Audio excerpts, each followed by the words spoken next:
Today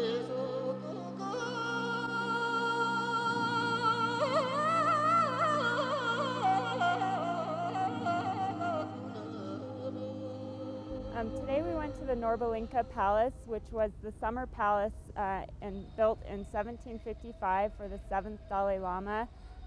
Starting with the 7th Dalai Lama, they started using it as a summer palace and going there during the summer months and using the Potala only during the winter months. And I was just so confused about why they would move their entire government about 2 miles down the street for winter and summer, but apparently the Potala doesn't have good ventilation and gets a little bit too warm. So Norbalinka was really spread out. There were lots of trees. It kind of felt like a really serene college campus while we were there.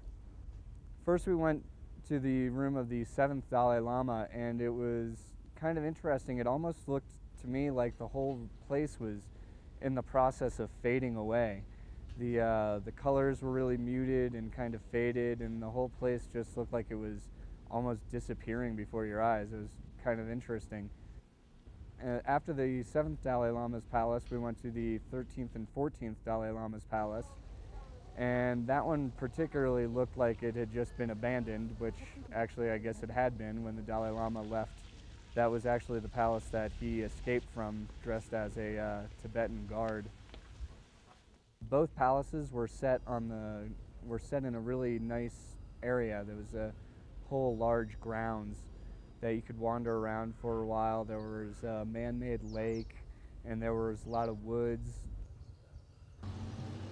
This afternoon we went into Barkor Square to do a little bit of shopping, and I am definitely green. I've lost, I think, most of my bargaining powers and haven't had enough time to get back into the swing of things. The first woman that I stopped at her stall, she was very aggressive and kept trying to sell me something that I just could never afford. I mean, it was just way too much, and I don't have the budget for it. I eventually ended up buying a human skull with inlaid silver. The skull, as weird as it may sound to us, from the reading that I've done in Tibetan culture, when somebody dies, their soul leaves and the body is just a vessel, and it's not a big deal. So to have somebody's skull, for example, when your best friend dies, you usually take their part of their skull, and it's a memory thing, something to remember them by. And they'll make bowls out of them and everyday household objects out of bone and skulls of people so that they can remember them by. And they don't get as freaked out by having body parts around as we in the West do. Today we went to the market in the Barkor Square, and it was my first time shopping here in Lhasa, and it wasn't as scary or overwhelming as I thought it might be. I bargained down to about, I guess, a third of what they had asked for my little tchotchke, which has a monkey on it, and I really like monkeys, and so I was happy to get that. We did find a Tibetan woman who was selling, had a little stall there, and we got a chance to talk to her through an interpreter, and that was actually really nice.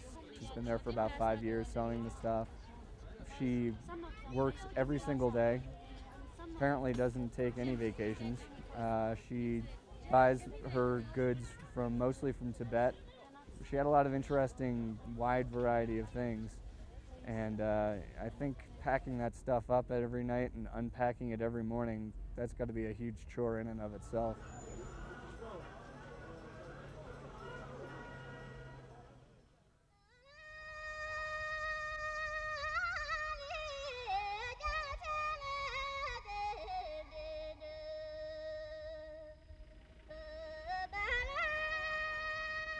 I think I got a lot of what I hoped to get out of this experience.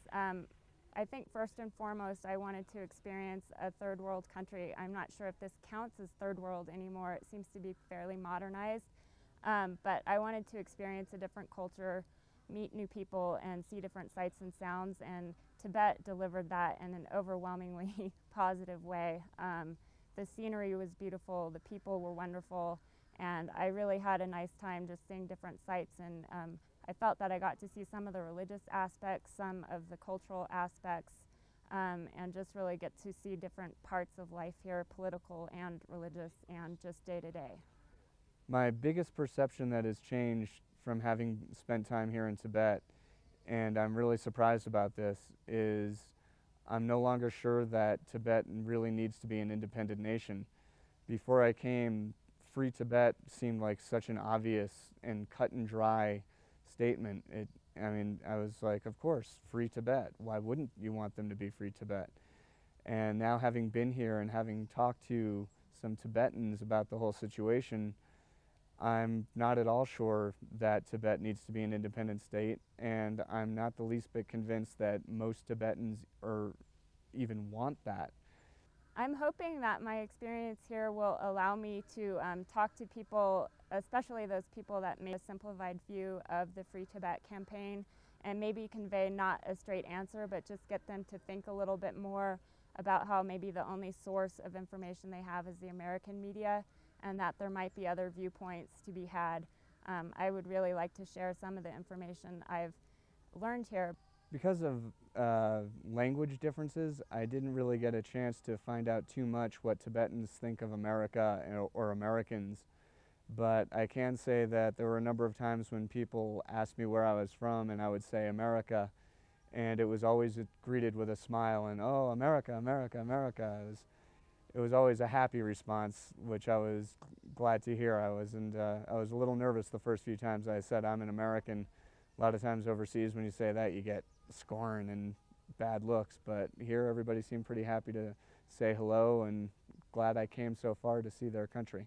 The more I talked to people here, the more I found out that they're actually really grateful to the Chinese for some of the new improvements and opportunities that they have. Certainly in education and in consumer goods, they have a lot more choices. With education, they're learning Tibetan, Chinese, and English, and I think that's helping them to get by in the world and make an influence here. I was impressed that they're actually still learning Tibetan as well as the other two languages, and it seems that they're trying to retain their culture and identity while also embracing the change and modernity and having better lives. I think the most important advice I could give to anybody who wants to come to Tibet is to come with an open mind and try to let go of all your notions that you have about Tibet.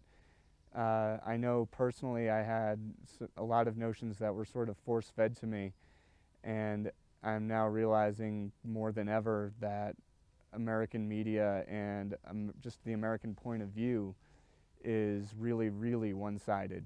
And it was very hard at first to not have knee-jerk reactions to everything anybody said, and it took a while to let go of that, but after a while I finally managed to. It's been 2 weeks and I'm starting to get over my knee-jerk reactions to what communism is all about and what Free Tibet is all about, and starting to actually listen and look and really see what's going on.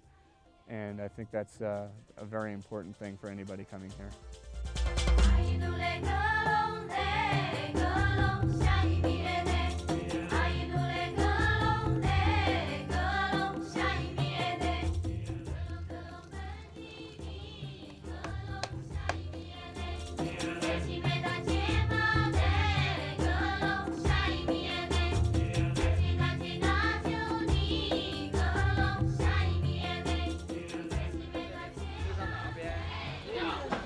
Got a thumb-sized thing of ginger.